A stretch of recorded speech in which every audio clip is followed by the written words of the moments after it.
Hey everyone, welcome to Right Side Broadcasting Network. I'm Alyssa Ashe, and this is your first nightly news recap with Alyssa Ashe, and I'm so sorry.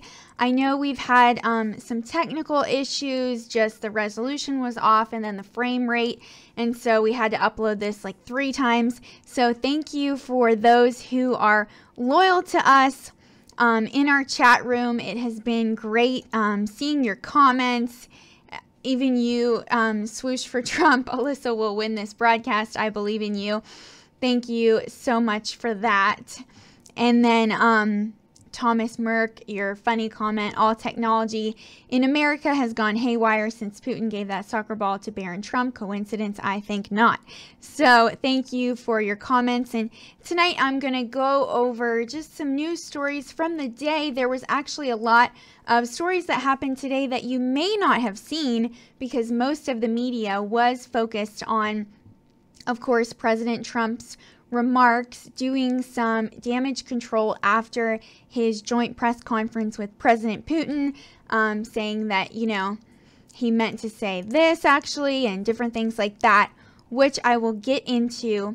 And I love your interaction as well. So if there were any news stories of the day that I missed and that I don't say, please comment them right here and message them to me on my Twitter, which is at Alyssa RSBN, and I will show you guys that as well. Okay, well, not showing that to you guys because I wasn't in the picture, but it's at Alyssa RSBN. Sorry about that. So if you are searching for it, it is at Alyssa RSBN, and I will keep repeating it throughout the broadcast. So first, I want to fill you in actually on President Trump's defense chief, who is going to be one of the first ones to open talks with his Russian counterpart. Now, this is from a Reuters article. They are definitely a trusted source, and I get a lot of news from them. So the U.S. Defense Secretary Jim Mattis is to open the possibility of first talks since 2015 between defense chiefs of the United States and Russia, and this move would deepen communication between Washington and Moscow, U.S. officials said. So the possibility of these talks actually surfaced Monday after President Trump's controversial summit with President Vladimir Putin, in which they were seeking to end years of strained relations. Also, thank you, just to interrupt this real quick, we got a $9.99 donation from one of my favorite viewers and supporters, Jesus is Lord 5454. Thank you so much for your donation. Really appreciate that. So, President Trump, as you know, was heavily criticized at home for not holding Putin accountable in Helsinki for meddling in the 2016 election, which was an allegation, of course, that Moscow denies. And now he did attempt to correct this today. In his remarks, he said that he meant to say there would be no reason why Russia wouldn't have been meddling in the election than what he actually said during the press conference, which was there would be no reason why Russia would have been meddling. So back to his defense chief, U.S. Defense Secretary Jim Mattis. Now, discussions between Mattis and Russian Defense Minister Sergei Shoigu would be another step toward creating more regular top-level political talks between the two nuclear powers, whose relations have actually deteriorated in recent years to the worst point since the Cold War. Now, 2 U.S. officials, when they were actually speaking to Reuters anonymously, said that Mattis was open to the possibility of talks. They did not suggest he was actively seeking discussions with Shoigu either in person or on the telephone. But the Pentagon declined his comment, and it said that it had not received any invitation from Moscow for talks, despite remarks last week by Shoigu suggesting Mattis had rebuffed invitations and no plans for any talks had been made. Now, Mattis, who's actually an outspoken critic of Moscow, placed threats from Russia and China at the center of last year's U.S. defense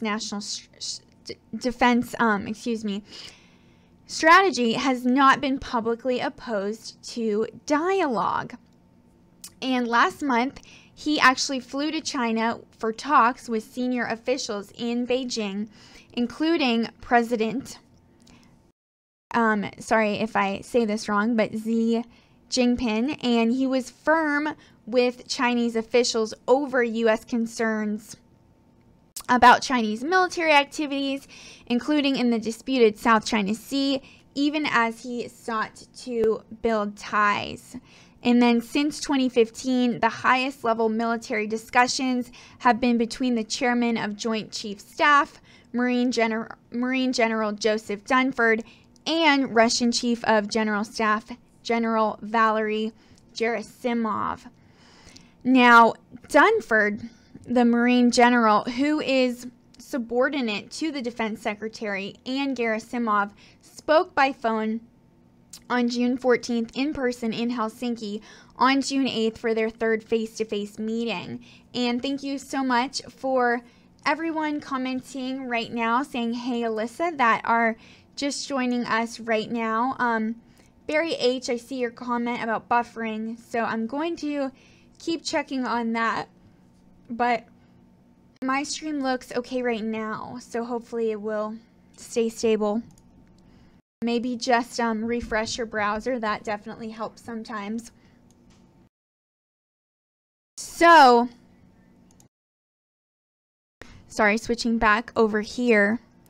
Like Gerasimov, Song-Hu, who is actually a longtime Putin loyalist, also enjoys a high profile in Russia. And he's even been considered a possible presidential stand-in if Putin, who won a fourth term in an election in March, had to step down suddenly and was unable to serve on his 6-year term.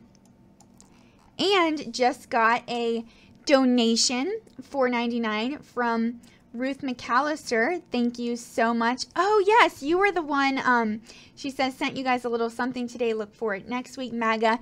Thank you so much.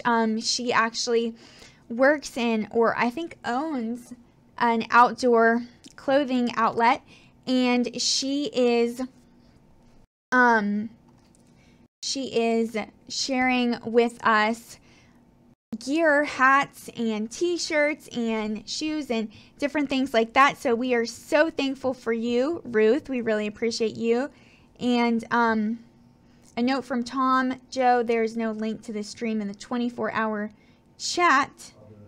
He is doing that right now. Sorry about that. And anyways, going back to my article. So Song-Hu, who's a long-term Putin loyalist, like I said, also enjoys having a high profile in Russia and has even been considered a possible presidential candidate if Putin is not able to serve his full 6-year term. Now, the Russian military is reaping political dividends from what the Kremlin saw as its big successes in Crimea, annexed from Ukraine in 2014, and Syria, where Russian forces helped to turn the tide of a civil war in Moscow ally President Bashar al-Assad's favor in 2015. Now, Song-Hu is a critic of the United States and was quoted last week telling an Italian newspaper that Russia would always work to counter what he described as America's neocolonialism strategy. He said the strategy was aimed at destabilizing countries like Iraq and Libya for U.S. financial gain. And former U.S. officials said that President Barack Obama's last two defense secretaries, Chuck Hagel and Ash Carter, came to the conclusion after attempts to hold meaningful dialogue with Sagu that the discussions were not worth their time. Now, Derek Chollet, who is actually a former senior Pentagon official who was president during talks with Sagu under the Obama administration, doubted that Mattis would find any discussions very productive. And he said perhaps Mattis feels as though he has to test the proposition for himself, but I don't hold out much hope that he's going to get anywhere. If anything, he could expose himself as out of step with his boss. And this was what Chollet was saying, referring to President Trump. And then he said, if he sends a tough message to the Russians and they say that's very interesting, but your boss doesn't agree, then that's going to be an interesting conversation. And yeah, so that kind of wraps up that for you guys, just about President Trump's defense chief, who is open to having these first talks with his Russian counterpart, as we see kind of more of just a bridge built between the United States and Russia, just because of President Trump's summit with President Vladimir Putin. Now, remember, if you guys have questions or comments, your opinions that you might want me to share, please don't hesitate to message me on Twitter, and that is at Alyssa RSBN. And I am checking it right now just to make sure none of you have commented.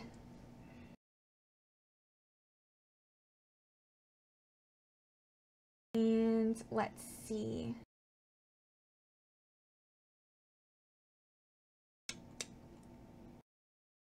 Joe, if you could delete the old recap on Twitter, the one that... Yeah, I'll do that.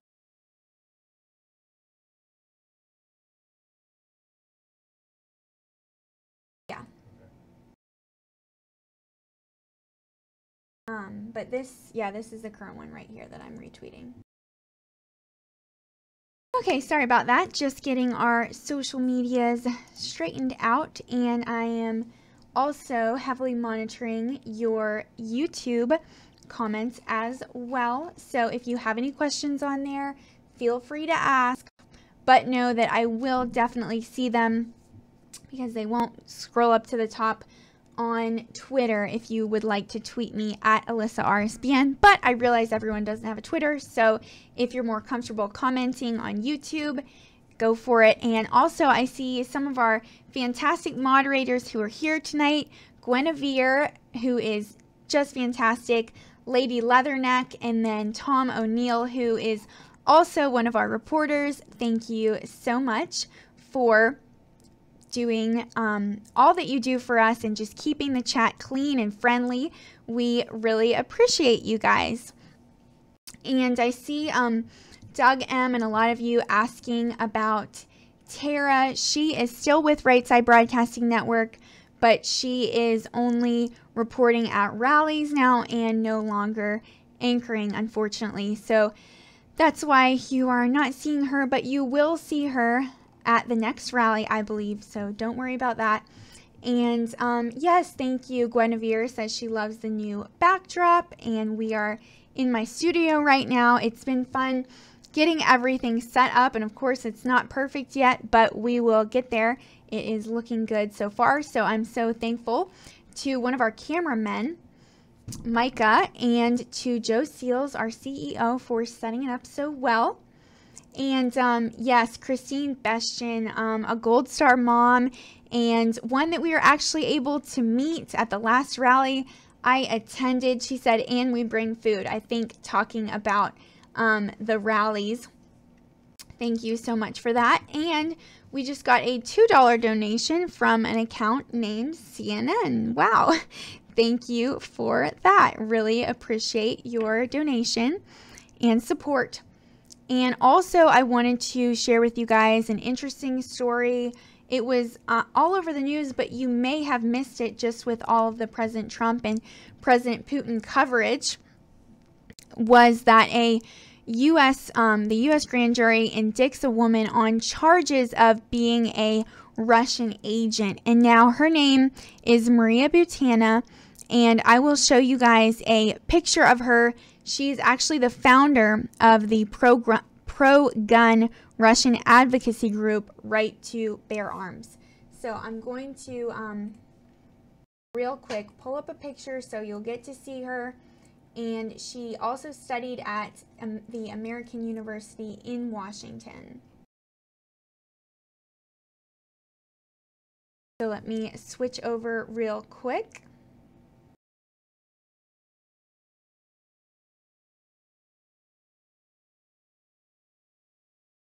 Okay, so here is Maria, and you can see her right here, and she is attending a meeting of a group of experts, and she is said to be affiliated to the government in Russia. And this is an undated handout photo. So I'm gonna kind of leave this up for a second as I go through some information about her and just about what happened today. And I just got we just got a $14.99 donation from Rick Moore. Thank you very much for that. He said, "Will you be doing this every night? I enjoy a good newscast." Great.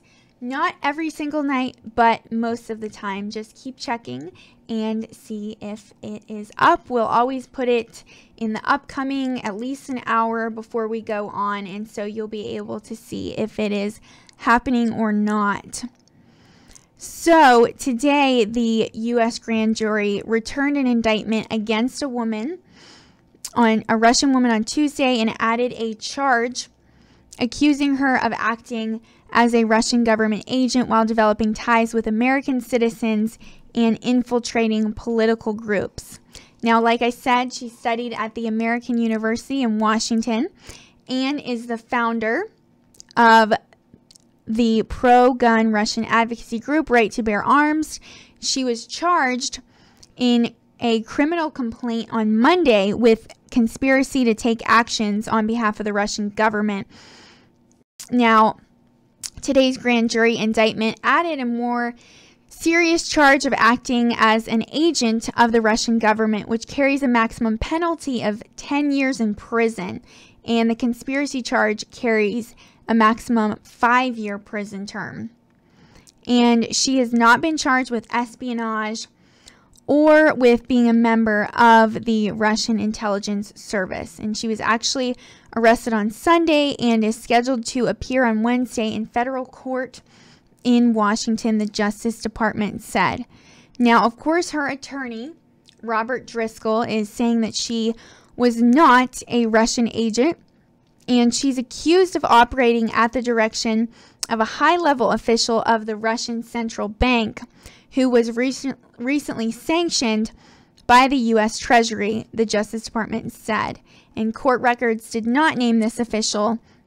She's appeared in numerous photographs on her Facebook page with Alexander Torshin, who's the deputy head of Russia's central bank, who was sanctioned by the U.S. Treasury Department back in April. And a person who's kind of familiar with the matter has told Reuters that Butina worked for him as an assistant, and other media reported on a business relationship between Butina and Torshin. And he did not reply to a request for comment on Monday, and the Russian Central Bank as well declined to comment. So the Justice Department said in its complaint that Butina worked with 2 unnamed U.S. citizens and the Russian official to try to influence American politics and infiltrate a pro-gun rights organization. Now, the complaint did not name the group. However, photos on her Facebook page showed she attended events sponsored by the NRA, which, as you know, is the National Rifle Association, and they did not reply to a request for comment. And I have some more information about this from Fox News as well. So she is 29 years old, and she actually accompanied the Republican activist Paul Erickson to President Trump's inauguration. and was charged with a second offense of acting as a foreign agent, like I said, which has its own 10-year maximum prison sentence. And she's been arrested on Sunday on a charge of conspiracy to act as an unregistered agent of the Russian government. Now, she will be jailed until a hearing set for Wednesday, and she's said to be a Russian national who has been living here in the U.S.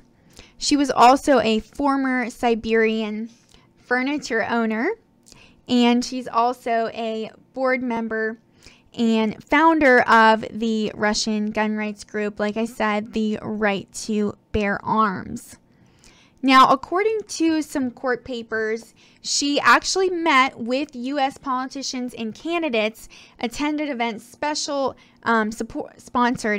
by special interest groups, including 2 national prayer breakfast events, and organized Russian-American friendship and dialogue dinners in Washington with the goal of reporting back to Moscow what she had actually learned. And the affidavit also stated that she started reaching out to NRA members and other American gun enthusiasts in 2013 on several occasions, hosting NRA executives and gun activists in Moscow, including one delegation that included former Sheriff David Clark of Milwaukee County, Wisconsin. And she and Torsen also attended a series of NRA events here in the United States starting in 2014. Now, like I said, her attorney said that she is not a Russian agent. His name is Robert Driscoll, and he called the allegations overblown and said that prosecutors had criminalized mundane networking opportunities. He said she was not an agent of the Russian Federation, but was instead in the U.S. on a student visa, graduating from American University with a master's degree in international relations. And in his statement, he said there is simply no indication of Ms. Butina seeking to influence or undermine any specific policy or law of the United States, only at most to promote a better relationship between the two nations. The complaint is simply a misuse of the Foreign Agent Statute, which is designed to punish covert propaganda, not open and public networking by foreign students. So that was very interesting, and we will be following that. Sorry about that. I see you commenting, "Aw, snap, swoosh for Trump," because our page went away. But I am going to show you guys, before I get on to the next story, I just wanted to give you guys a little background about RSBN in case you're not familiar. We actually travel to political rallies all around the country, to all of President Trump's rallies, and we bring you the full stream. And actually, quick interruption from that, we just got a $29.99 donation from Barnburger 9811. Thank you so much, Barnburger. We really appreciate you and your donation. So anyways, we go to these rallies all around the country, and they're very expensive. It's at least, at minimum, $5,000 per rally. And of course, that does go up depending on where it is. And, you know, we never really have much notice at all with the flights because due to security reasons, the administration doesn't release where they are until a couple days before. So we go to rallies all around the country. It's super expensive, and we only have a handful of employees that are paid through your donations. And so we're very thankful for your donations. And of course, if you can't, if you're unable, don't worry about it. Don't see this as a plea or anything. I just wanted to inform you guys and actually show you the different ways that you can donate. So the first is actually right here on YouTube. You just click that $sign that you see, and it'll come up in a bright color, just like this one we just got from Kelsey Cook, $9.99. Thank you so much for that, Kelsey. And she said, when's the next rally? And we don't know yet, but we are actually expecting it to be at the beginning of next week, but that is not released yet. So we will keep you updated on that. Anyways, so one easy way you can donate, you just hit the $ right here. YouTube does get to keep 30% of that, and we keep 70%. So it's not the most effective way, but it is a very fun way just because I get to interact with you guys right as they're coming in. And I'm going to show you as well how you can donate on our website. So you can just go to rsbnetwork.com and you'll see our beautiful redesigned website. And at the very top, there is a red bar here. I apologize. Half the time it shows, half the time it doesn't. But you just click the 4th tab, which says donate. And then it takes you up to this window. And you can click here if you would like to donate with your PayPal account or with a credit or debit card, and you just enter all of your information right there. Pretty standard, just like you always pay on PayPal, and secure. And then also, if you would like to become a patron, which is a monthly donor, you click right here and it'll take you to patreon.com. And that's actually Patreon with an E, patreon.com/RSBN if you're getting to it separately from going through our website.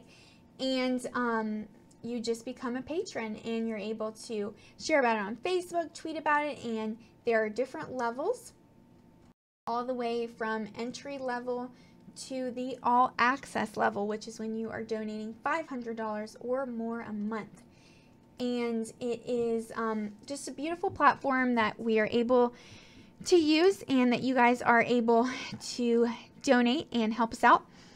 And you receive fun things as well, like hats and mugs and pens and pencils, stickers, different things just to remember right side. And also, the last way that you can donate is if you are uncomfortable donating online. We completely understand that. You can write out a check to RSBN and send it to our box office, which you can see right here, our P.O. Box, 1550 Opelika Road, Suite 6, Box 344 in Auburn, Alabama, 36830. So that is how you can donate, and I'll share that with you guys again later in case you forgot or have questions. And speaking of donations, we actually just received a couple, one for $1.99 and one for $3.99 from Sofa Kingdom, who says Trump won, he won big. Yes, he did. Thank you so much for that, Sofa King. We really appreciate you. And now, moving on to the next story. So there are actually states, 4 U.S. states, that have sued the federal government to void the state and local tax deduction cap. And I do have a picture of one of them who spoke during his announcement in New York, Governor Andrew Cuomo. And I will show you his picture right here.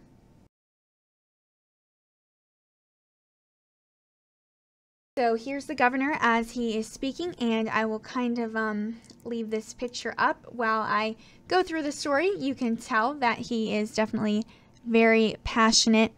So, and this is from Reuters as well. So 4 U.S. states actually sued the federal government on Tuesday to void the new $10,000 cap on federal deductions for state and local taxes included in President Trump's 2017 tax overhaul. Now, the lawsuit actually came from New York, Connecticut, Maryland, and New Jersey 7 months after President Trump signed the $1.5 trillion overhaul passed by the Republican-led Congress, which cut taxes for wealthy Americans and slashed the corporate tax rate. Now, critics have actually said this cap would disproportionately harm the blue states that tilt Democratic. And Tuesday's lawsuit actually adds to the many legal battles between such states, including several with high taxes and the Trump administration, which was accused of unconstitutionally intruding on state sovereignty by imposing the cap. And the federal government, this is a quote from the governor that you can see here, Andrew Cuomo. He said the federal government is hell-bent on using New York as a piggy bank to pay for corporate tax cuts, and I will not stand for it. And a spokeswoman from the Department of the Treasury said that the agency was reviewing the complaint, and the Department Treasury Secretary Stephen Munkin and the IRS are among the defendants. And also, quick interruption, we just got a $299 donation from Debo. Thank you very much for that. Your donations are so appreciated, and you are always very loyal. It was good seeing you earlier today donating as well.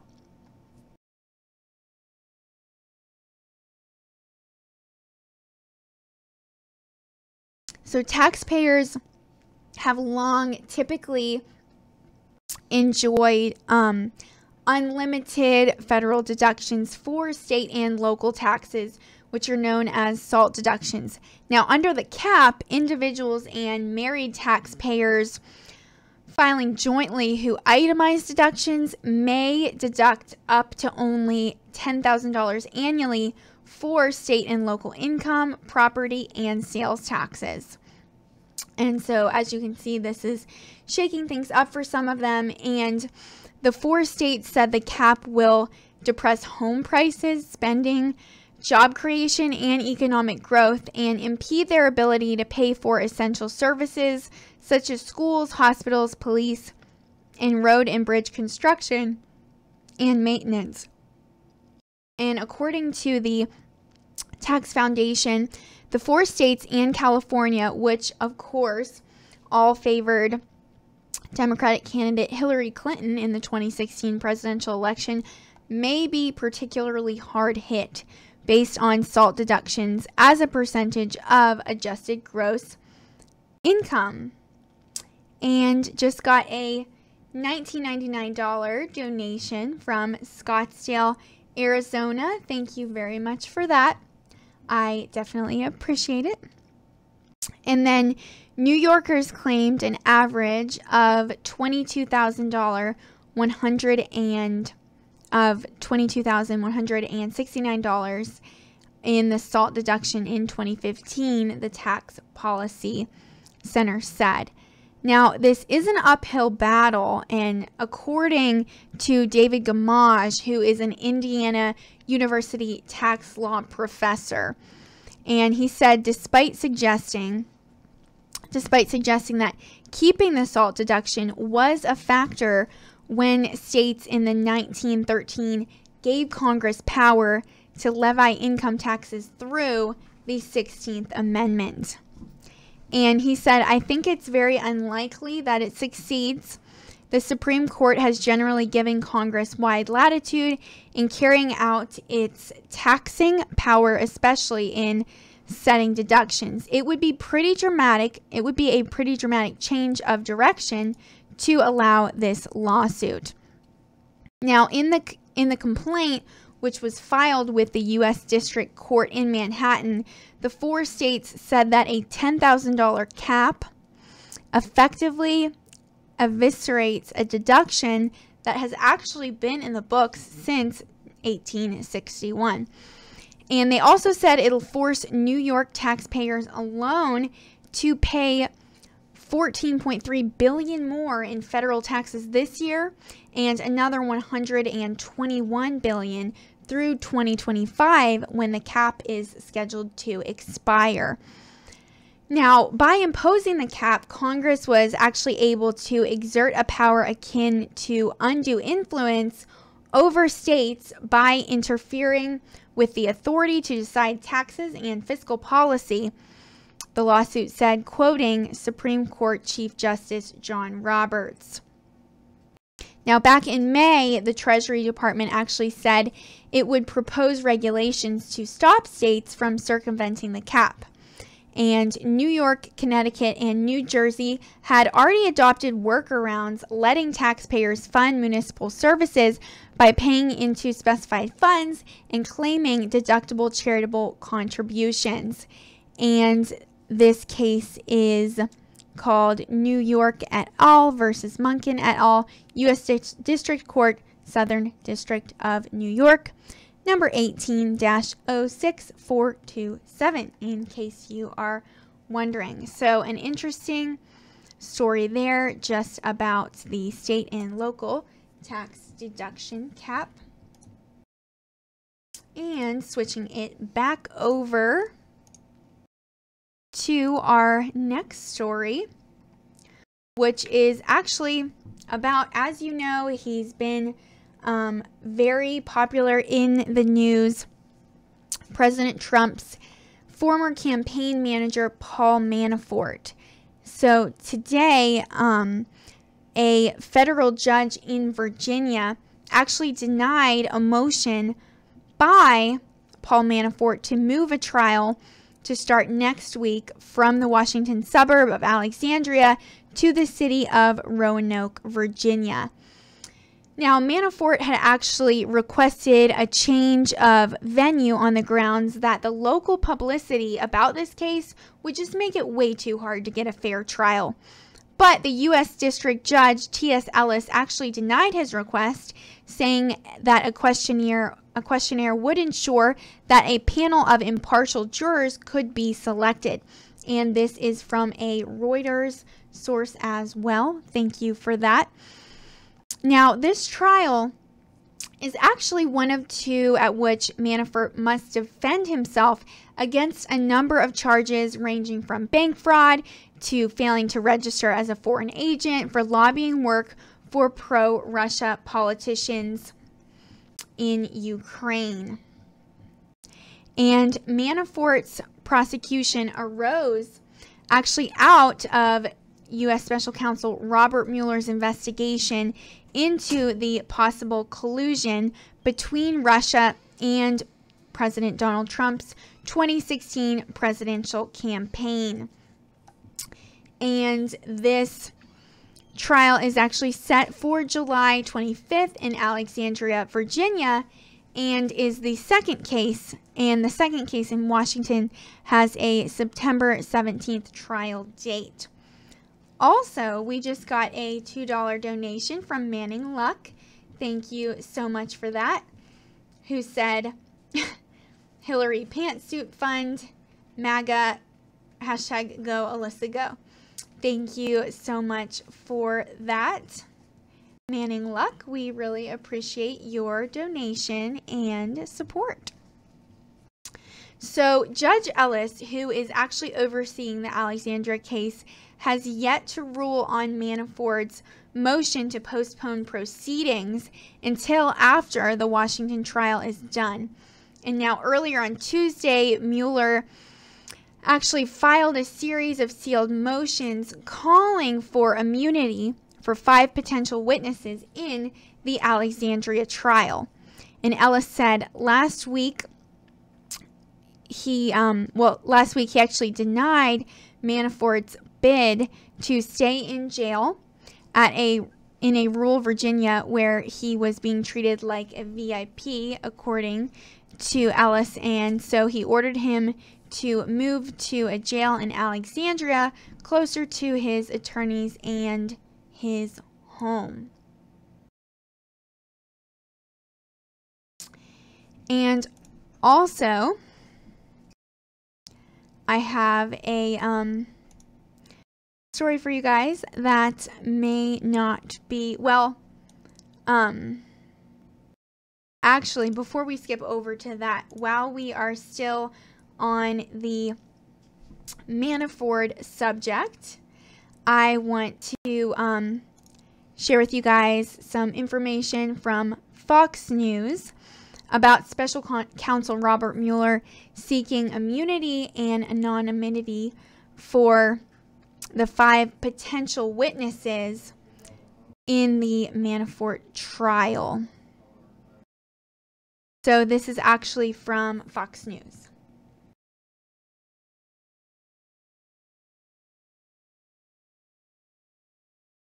So special counsel Robert Mueller's team on Tuesday requested that a court compel 5 potential witnesses to testify at one of the former Trump campaign chairman Paul Manafort's upcoming trials in exchange for immunity, the court records showed.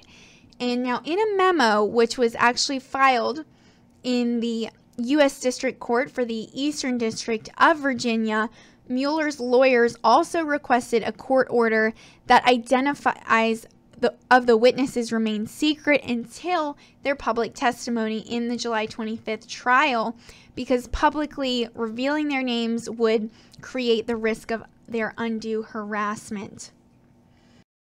And yes, I see your comment. Push for Trump. Mueller is running a clown show. He's just bullying people at this point. And then some of you commenting on what I am drinking. I'm drinking water.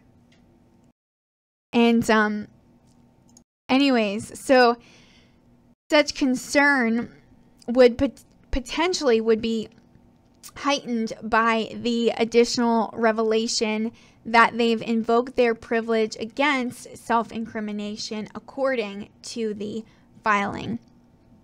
And witnesses offered full immunity, that were offered full immunity generally cannot invoke their Fifth Amendment right against self-incrimination to avoid testifying at trial, as long as the grant of immunity removes any risk that they would face criminal legal consequences for their testimony. Now, however, the legal filing notes that in arguing to keep the witnesses anonymous, there is also a concern that the witnesses' invocation of their privilege against self-incrimination and the court's subsequent request of immunity, grant of immunity, could lead to reputational harm for the witnesses. And also, we just received a $49.99 donation from Not Sure. Thank you so much for that. Who is commenting on the number of people watching. Hopefully they got a notification for this. I am not sure because it is pretty low right now. So make sure to share the stream on all of your social medias with your friends and family so that we can boost it up.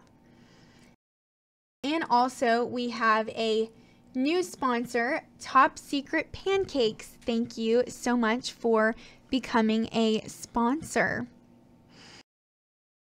So Mueller's team actually claimed in a filing last month that Manafort tried to tamper with 2 potential witnesses in one of his upcoming trials while he was under house arrest. And that led to Washington, D.C. District Court Judge Amy Berman Jackson revoking Manafort's $10 million bail and sending the one-time power player to jail pending trial. And Manafort's trial before Jackson is expected to take place in September. He faces numerous charges, including conspiracy to commit money laundering, making false statements, and working as an unregistered agent of the government of Ukraine. He faces decades in prison if convicted. And I want to know your opinion, too, about Paul Manafort and about Special Counsel Robert Mueller. So if you would like to share your opinion, you can comment it right here and I will read it out as long as it's appropriate. Or, of course, if you have questions or more that you would like me to look into, please make sure to message me on Twitter to @Alyssa RSBN. And also, another story for you guys from today. was former President Barack Obama speaking. So he said on Tuesday that the world should resist cynicism over the rise of strongmen, in an apparent reference to populist leaders who hold power in a number of countries. Now, he did not name President Trump, but he did refer to him, and his speech was among some of the most pointed comments that he's made about politics since leaving office in January 2017.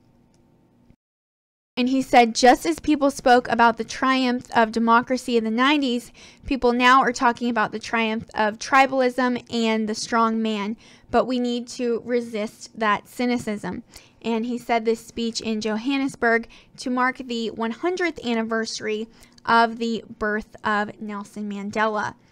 And now some of his language echoed some of his Trump critics.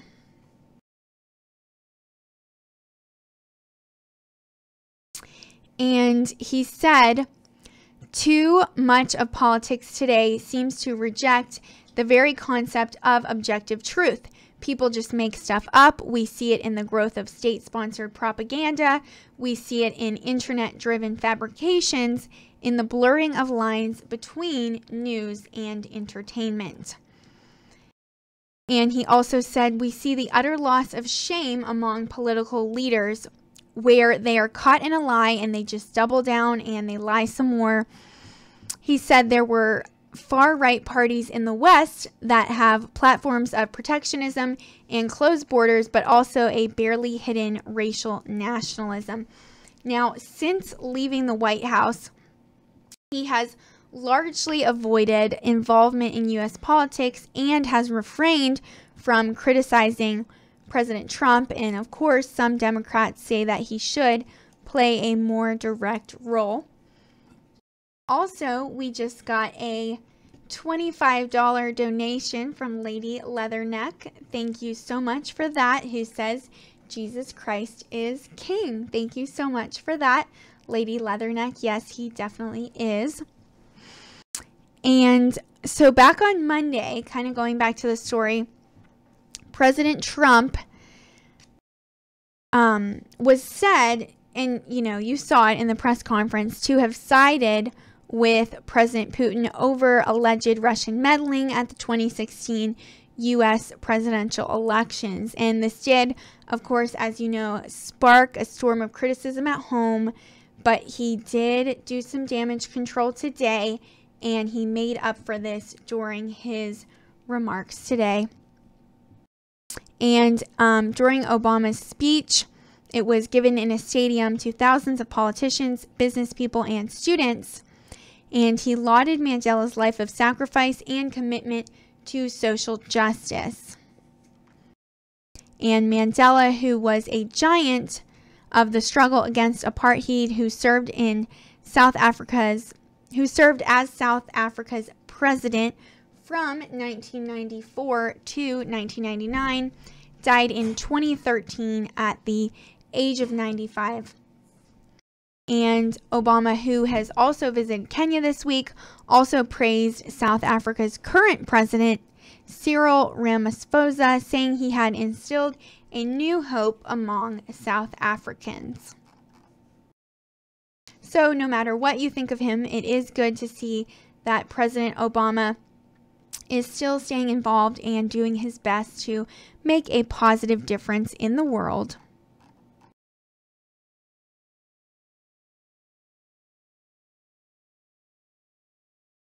So also, because of just everything that's happened with Russia and with the summit that President Trump and Vladimir Putin just had, there are some U.S. lawmakers that are looking to punish Russia. And this is from a Reuters article as well. So as you know, President Trump faced outrage back on Tuesday for his failure to hold Russia accountable for meddling in the 2016 U.S. election. and some U.S. lawmakers threatened action in Congress to punish Moscow and show support for U.S. intelligence agencies. And I'm skipping ahead a little bit because I don't want to repeat things that I've already said. But this is interesting, and you may have already seen this. President Trump actually tweeted, "While I had a great meeting with NATO raising vast amounts of money, I had an even better meeting with Vladimir Putin of Russia. Sadly, it is not being reported that way. The fake news is going crazy." And the condemnation of his performance at the Helsinki News Conference, including from many fellow Republicans, matched or eclipsed some previous controversies in his office. And Representative Mike Turner, who is actually a Republican on the House Intelligence Committee, told CNN, "The president needs to understand he has damaged U.S. foreign policy. He's given them a pass and is certainly not holding them accountable for what they're doing." And then some lawmakers said that they would be seeking remedies in Congress, such as Republican Senator Jeff Flake, he's a longtime Trump critic, and he's raised the idea of passing a resolution that would voice lawmakers' support for the U.S. intelligence community and U.S. allies, many of whom are feeling the sting of strong Trump criticism in recent weeks. And then Robert Menendez, who is the top Democrat on the Senate Foreign Relations panel, has floated to a resolution similar to Flake's. Now, several senators, including Ben Sasse, Republican Pat Toomey, Senate Democratic leader Chuck Schumer, and Mark Warner, the senior Democrat on the Senate Intelligence panel, have actually backed more sanctions on Russia, but it was unclear whether Senate or House of Representative leaders would support such a move or how new sanctions actually might be crafted. Now, House Speaker Paul Ryan called Russia's government menacing, and he said that he was actually willing to reconsider additional sanctions on Russia and reiterated his support for U.S. intelligence community findings that Russia interfered in the 2016 presidential election. Now, just last year, Congress nearly unanimously passed a sanctions law targeting Moscow for election meddling and for its actions in Ukraine and Syria. Now, in April, that led the U.S. Treasury to impose major sanctions on Russian officials and oligarchs in one of Washington's most aggressive moves to punish Moscow. Now, kind of looking at election security, Senate Minority Leader Chuck Schumer also called for the immediate passage of legislation to enhance election security and reiterated calls for the Senate to hold immediate hearings to get testimony from Trump's national security team about what happened during the private Trump-Putin meeting so we can find out, he said, so we can find out what the heck happened there. Now, U.S. intelligence agencies concluded last year, as you just saw, that the Russian government interfered in the 2016 election campaign and sought to tilt the vote in President Trump's favor, something that Moscow has long denied. And Special Counsel Robert Mueller is probing that allegation and any possible collusion by President Trump's campaign. And of course, President Trump has denied that there is any collusion, and he cast Mueller's probe as a witch hunt that detracts from his election victory. And House Democratic leader Nancy Pelosi called on Tuesday for passage of legislation increasing funding to improve the security of U.S. election equipment and prevent cyber attacks. Now, Pelosi also wants to force a vote on the House floor on a resolution rebuking Trump's remarks in Helsinki. But he already corrected some of his remarks, so that shouldn't be a problem anymore. But not all Republicans were angry with the president's comments in Helsinki. As I mentioned to you before, Senator Rand Paul told CBS this morning that the president did a good thing by meeting with Putin, and he won public thanks from President Trump on Twitter. Now, the issue of Russian election interference could come up later on Tuesday when President Trump was scheduled to meet with members of Congress, although it's expected to focus on tax reform. Now, Russia's political and media establishment heralded the summit as a victory for Putin in breaking down Western resolve to treat Russia as a pariah. And one of the headlines on the state-run newspaper, Kaya Gazeta, said the West's attempts to isolate Russia failed. And the summit capped quite a just crazy, busy, but very productive trip that President Trump had in Europe.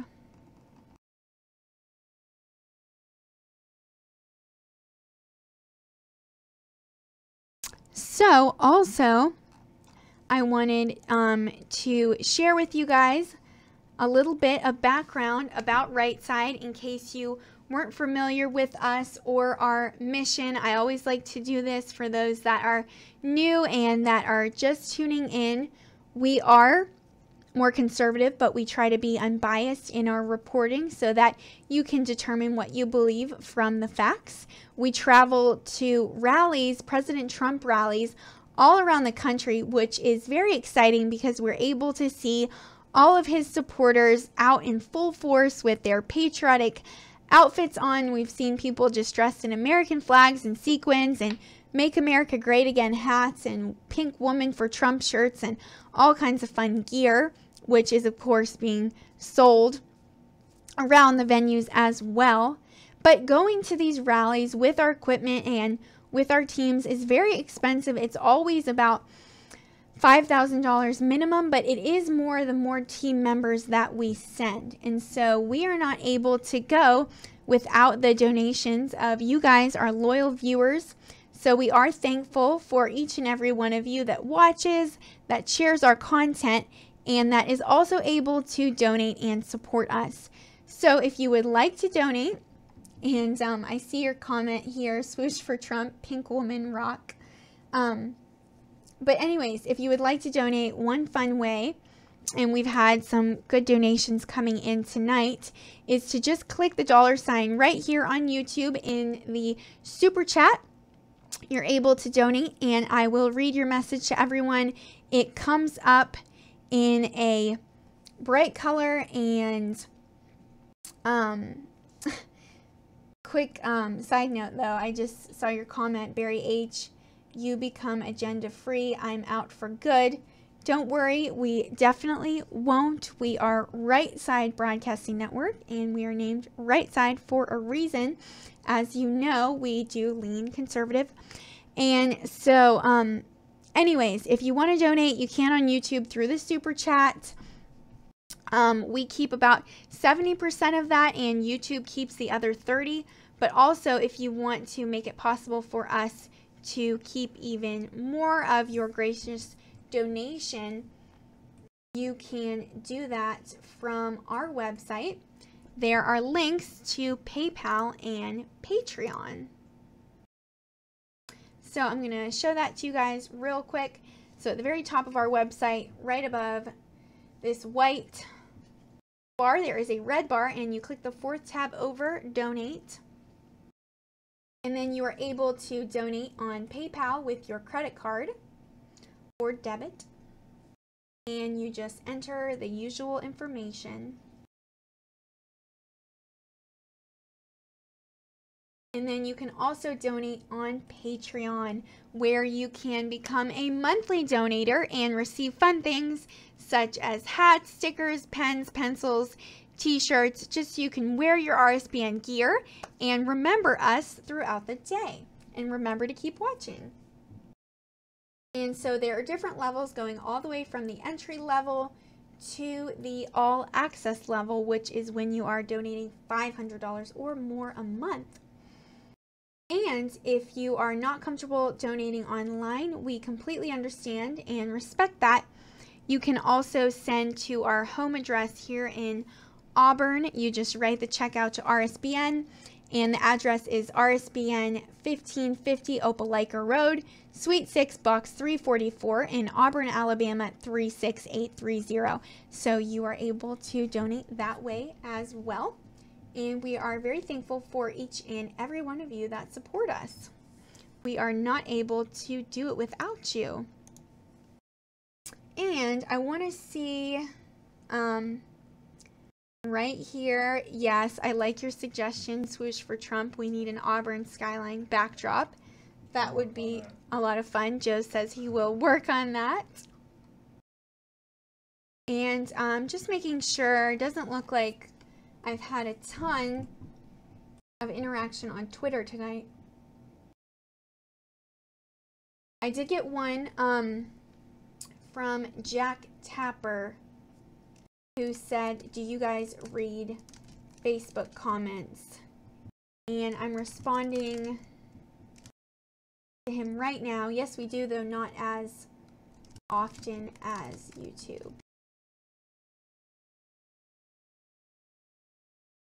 And so I'm going to head over to Facebook as well and just make sure that, okay, I see his thumbs up in there right now. And since you, Jack Tapper, since you responded to me on Twitter, I want to share some of your Facebook comments. It looks like there are quite a few. He says, all Russia did is make the truth about Hillary available on the internet. And a few other interesting comments. So thank you so much to our Facebook viewers as well. We haven't forgotten you. And we definitely appreciate each and every single one of you. So also, you know, President Trump has been just getting a lot of backlash from what he said at the press conference with Vladimir Putin. But there are those that are supporting him as well, such as the Australian Prime Minister, who is actually backing President Trump and defending the Putin meeting. Now, this is from, according to Breitbart, he's come out in full support of President Trump and his meeting with President Putin, calling President Trump an American patriot who is loyally serving his country to the utmost of his ability. And so the president, Mr. Turnbull, was actually speaking, and hold on, not the president, excuse me, the Prime Minister.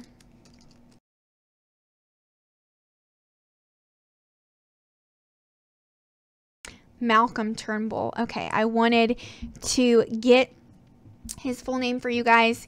He has actually been serving as the 29th Prime Minister and leader of the Liberal Party since 2015. And he was previously the leader of the opposition from 2008 to 2009. Okay, and I'm pulling this back over just to make sure I can see all of your comments. Sorry, bear with me, but I do want to share with you guys what he said in that interview. So, Prime Minister Turnbull was actually speaking on the Miranda Devine live program on the Sydney Daily Telegraph website after Being asked if President Trump was a traitor for holding this joint press conference, Mr. Turnbull said, "Of course not. Donald Trump is a patriot. He's an American patriot, and his job is representing his country, and he's doing that to the best of his ability, just like I represent my country, Australia, to the best of my ability. I think he's doing exactly what he's seeking to do, and he believes it's better to talk to people and to engage with them. And again, this obviously has been highly controversial in America, and I don't run a commentary on Australian politics, let alone American politics. And this is actually the second time he's backed President Trump on the world stage.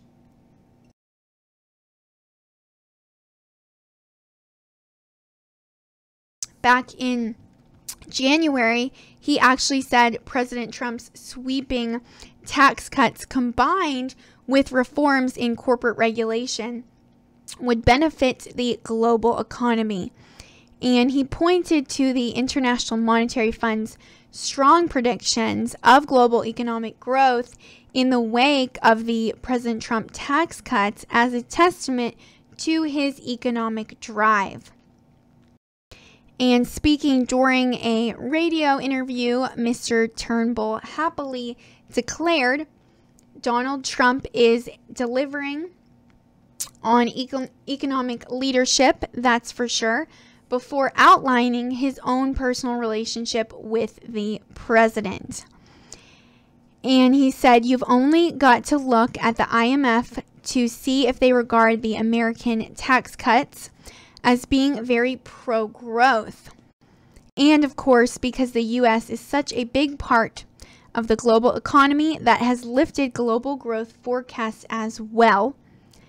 And he said, "You get plenty of criticism in public life. I think you've got to expect it." I'm sure he expected it, which is very true. You know, President Trump kind of just takes all the insults in stride and he keeps going.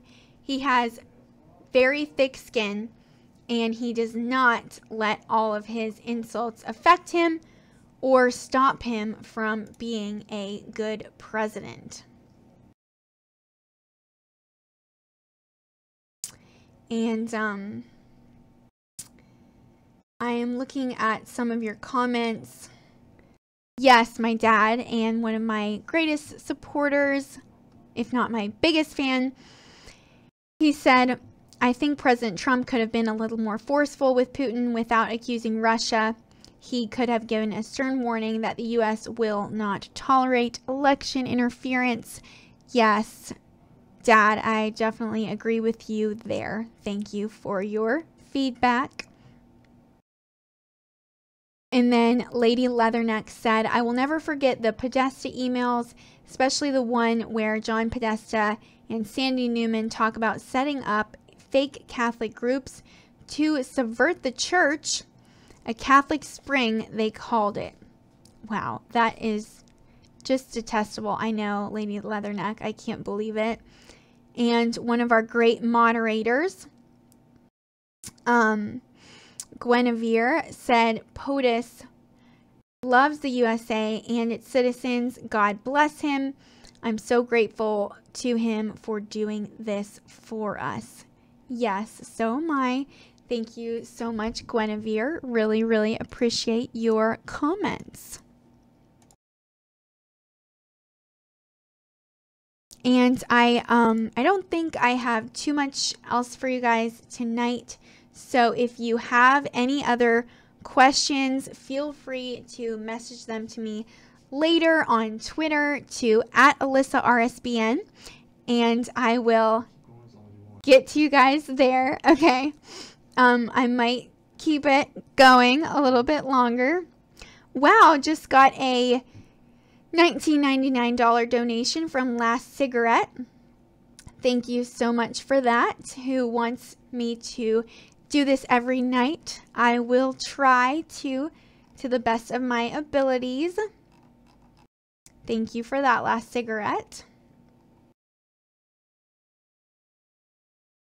And let's see. Like I said, I do want to see your feedback on Twitter. You can definitely message me at Alyssa RSBN your questions or just opinions on different things I talked about throughout this broadcast or any of my previous broadcasts.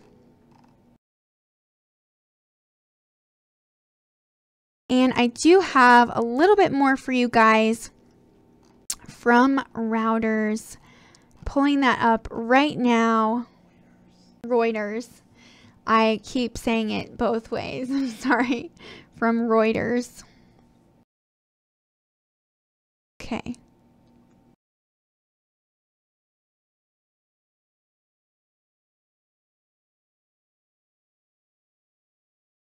And wow, thank you so much for that. Holy Moly Donut Shop, a $9.99 donation, who says, good job, buddy. Thank you very much for that. Really appreciate that. And also a funny comment from one of our reporters, Tom O'Neill, says maybe the next rally will be in Alaska. We can see Russia from our Airbnb. That would be a lot of fun. Thank you so much for that. And yes, asking if we are in Auburn.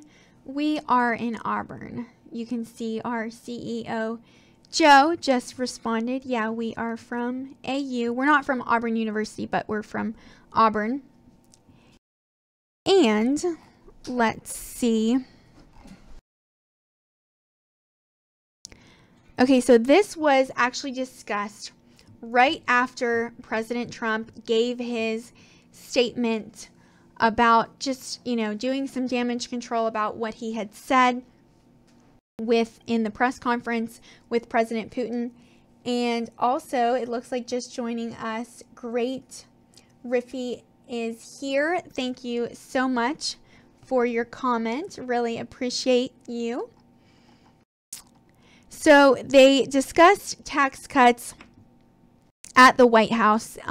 It was President Trump and a round of U.S. lawmakers. And this was today, like I said, after he gave his remarks. And they discussed another possible round of deficit finance tax cuts, highlighting an initiative seen by some tax experts as an election year effort with little chance of becoming law. Now, President Trump sat down at the White House with Kevin Brady, who is a chairman of the House of Representatives Tax Writing Committee, and a handful of other Republicans from the panel to plot a path forward on further tax cuts that would appeal to their conservative political base ahead of the November 6 elections. So this discussion actually began, as I told you guys, only after President Trump sought to diffuse intense criticism leveled at him by lawmakers in both parties over his summit on Monday with President Putin in Helsinki, saying that he misspoke about Moscow's meddling in the 2016 U.S. election. So then Trump introduced Kevin Brady to reporters who were gathered in the conference room, and Brady said, "We're here to talk to you about making permanent this tax relief." And after Brady's brief remarks, reporters were actually removed from the room by shouting Trump's aides, and over the unanimous opposition of the Democrats, Republicans in Congress in December passed deep tax cuts for corporations on a permanent basis and for individuals, families, and private businesses on a temporary basis.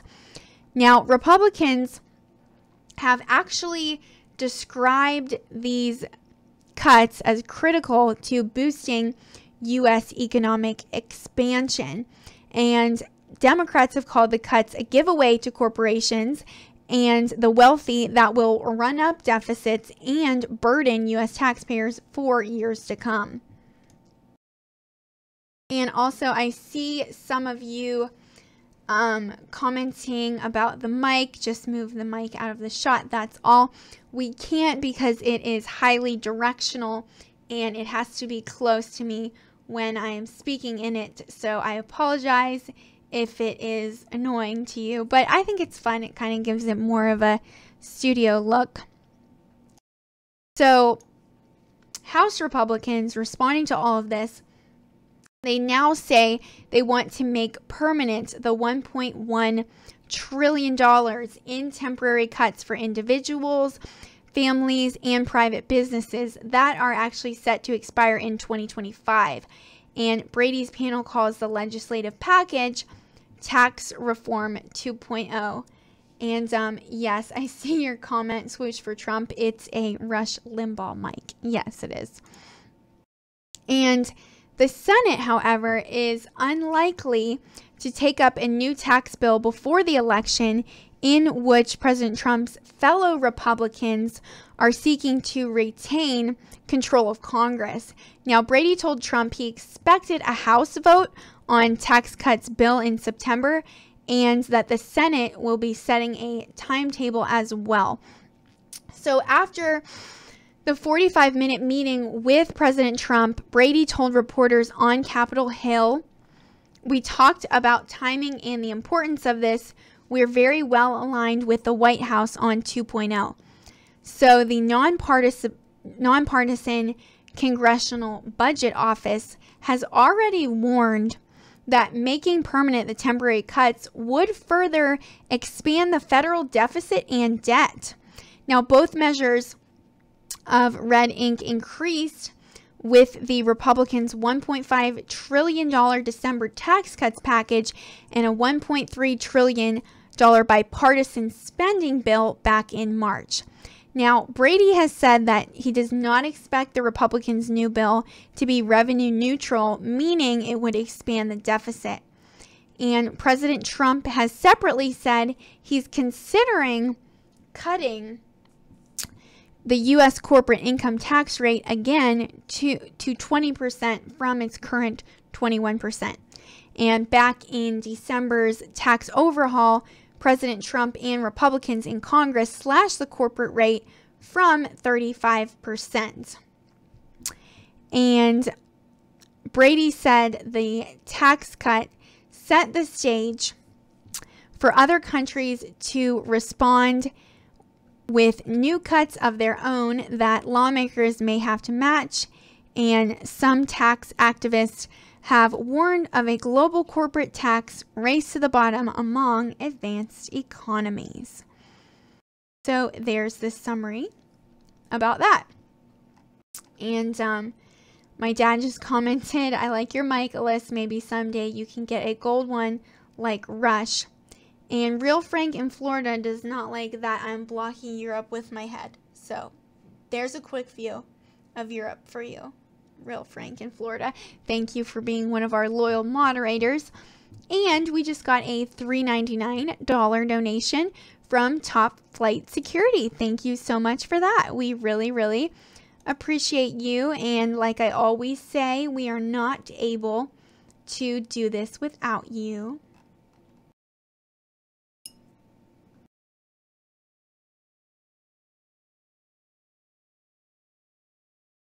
And I apologize if I am constantly sipping water.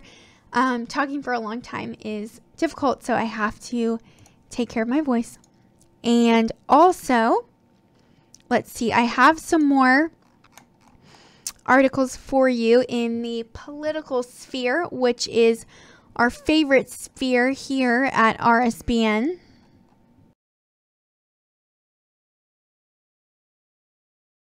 Okay, so you've heard a little bit today about U.S. Senate Majority Leader Mitch McConnell.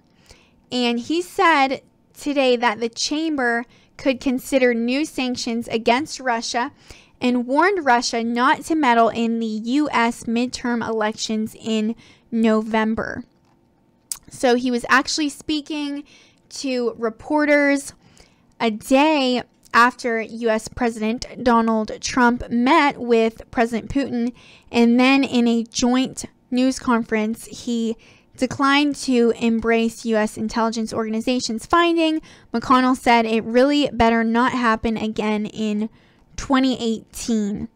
So that one is super short. But also just got a $14.99 donation from Jesus is Lord 5454. Thank you, Jesus. Really appreciate that donation. And Real Frank in Florida said, I made his night. Well, glad I could by showing you Europe. And Sanity Personified, great name, said Republicans need to learn that too. Don't be quick to jump on the bash Trump bandwagon.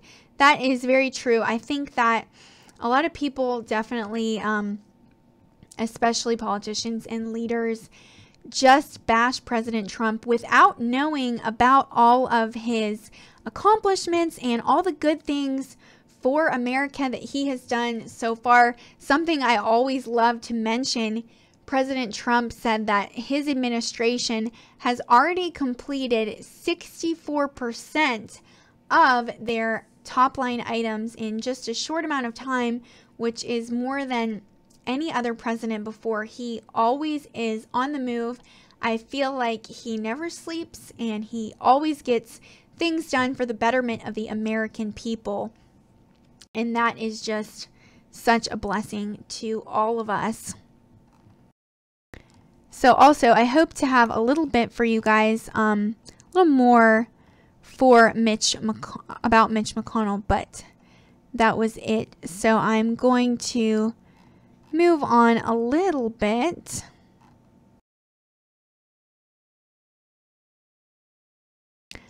Let's see, something that I've neglected to talk to you guys about was actually, it happened, I think, on Monday's accident. So a Hawaii tour boat actually had a lava bomb go off in it. And this is from Reuters as well.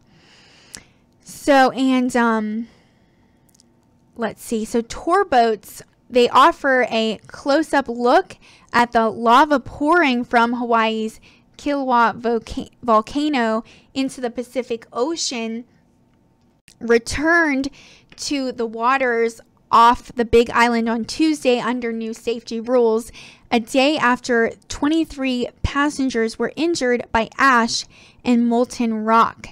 So Monday's accident prompted the U.S. Coast Guard, which of course it's so good that they responded. They prompted the U.S. Coast Guard to require boat captains to stay at least 300 meters from lava flowing from fissures in the volcano flank.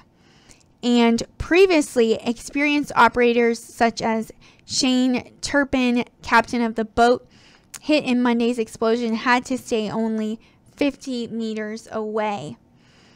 But quick interruption before I keep going on there. We have a question from one of our reporters, Tom O'Neill. Speaking of spheres, will Russia join the USA with the Space Force? I don't know. That is such a good question, Tom. There might be. There's been, a lot of competition there before in the past. So we will just have to wait and see. But back to Hawaii.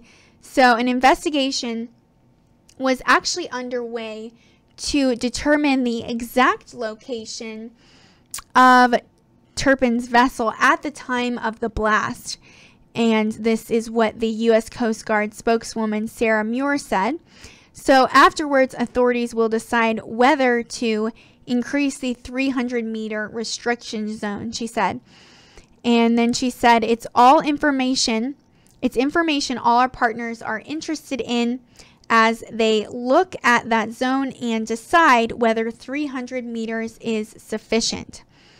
And Turpin, who's the owner of the Lava Ocean Tours, said that he was well outside the 50-meter zone at the time of the blast, which caused cuts and burns, unfortunately, to numerous passengers. So please keep them in your thoughts and prayers.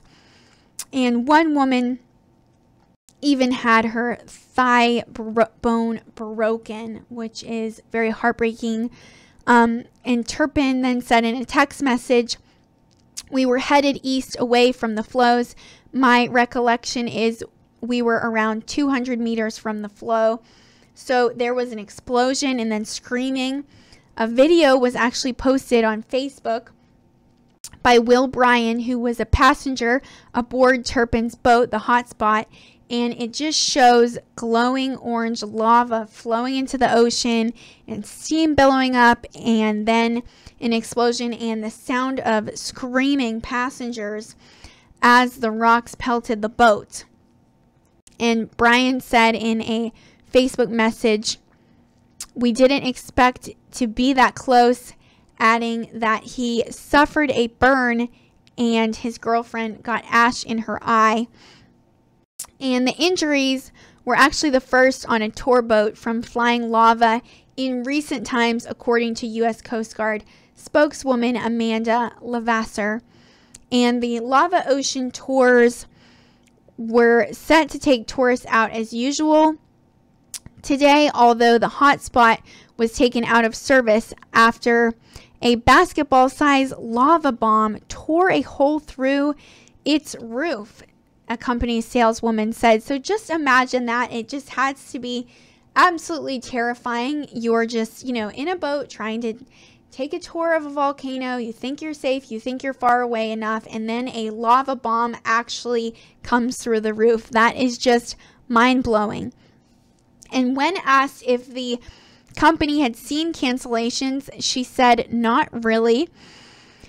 And the competition, the tour team Calipana Cultural Tours, they actually compete with Turpin's company, reported normal boat services and no cancellations at all.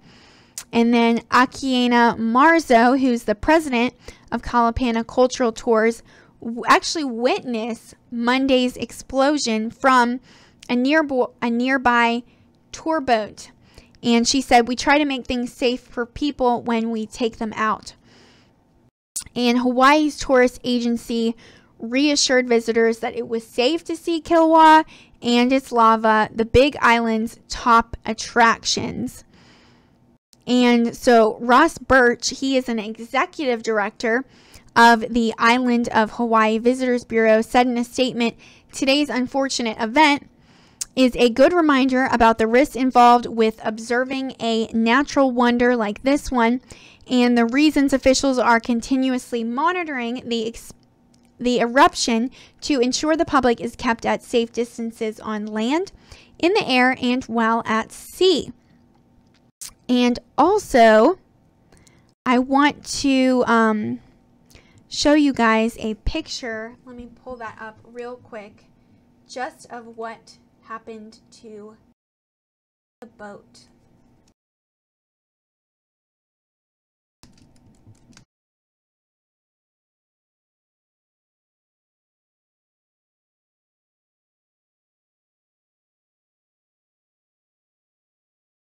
Okay, so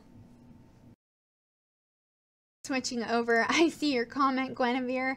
"I think I'll avoid the boat volcano tours." That sounds smart.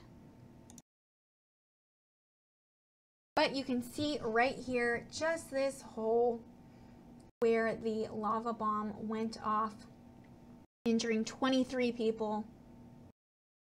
And some different pictures here. Close-ups. And then this is the explosion from afar. So just very scary. I'll zoom in on that for you guys.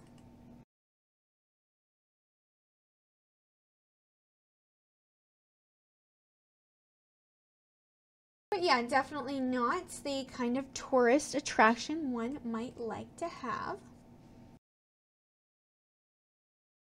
What about you guys? Do you have any terrifying travel stories that you would like to share in the comment section, or message them to me on Twitter? I would love to hear them and share them with everyone.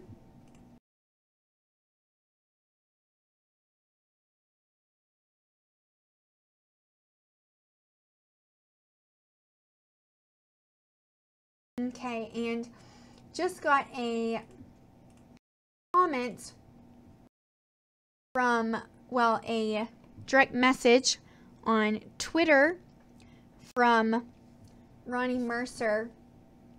He said the 2016 presidential election was rigged. It was rigged in favor of Hillary Clinton. She had the big donors in her corner and 95% of the mainstream media. And guess what? The Wicked Witch still lost. Yes, she did. Thank you so much, Ronnie, for your feedback. And remember, if you have any opinions on any of the topics I've covered tonight, or maybe even something else, something that happened in the news recently that I have neglected to cover, please send it to me on Twitter, or you can message me here on YouTube as well. I would love to hear it from you guys, and of course links are always welcome as well, so that I can check and make sure sources are credible. And once again, if you would like to message me just to stay in touch, you can connect with me by messaging at Alyssa RSBN on Twitter. And I'm going to wrap it up now, but I just want to thank you all for tuning in. It has been such a fun night, especially covering such a diverse number of stories in the news, just from politics to lava bombs and boats. It has been so much fun. So thank you all for joining, and I will see you tomorrow. And I hope you all have a fantastic night, and God bless.